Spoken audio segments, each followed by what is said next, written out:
So during Women's History Month, as you know, we recognize the achievements of women who broke barriers. How do you envision using your strengths to continue breaking barriers?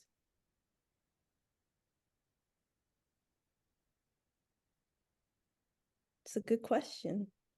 It is a very good question. And this is the one that I struggled with. And I have a couple answers, and I don't, not that this is, like uh, you're wrong or you're right test. I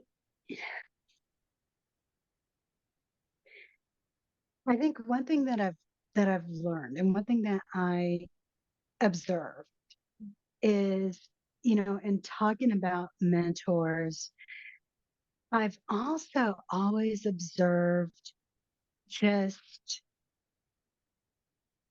the women who came before me, the generation or two before me.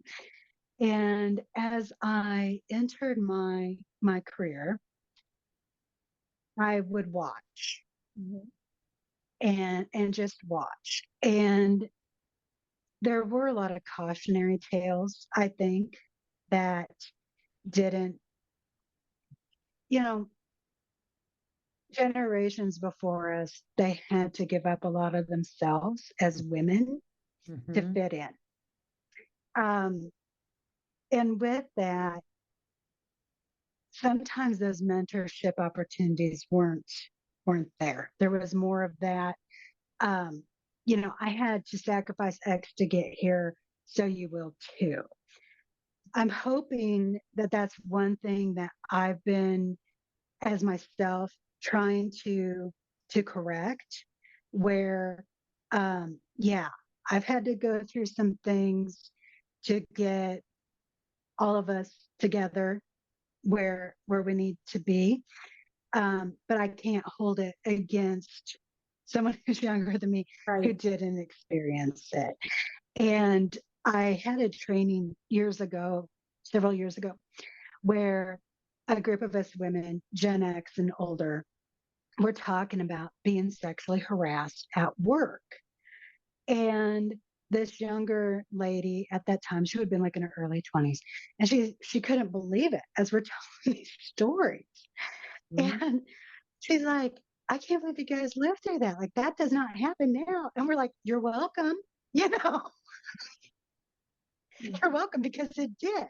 And but I'm glad you haven't had to experience it. Somebody And has to pave so the way for the next, right? right, right. And so I think again, it's just using my strengths. I think it just goes back to I try to model behavior that has worked for me, which does go back to my strengths, the questions, the learning, the getting to know people on that individual basis, the owning what you say you're going to do. And I think too, deep down, it's that be true to yourself, and you set what you define as what is successful. You Right. set your own goals. You know what your boundaries are. And so I think one of the best ways that I can pave the way is by practicing that,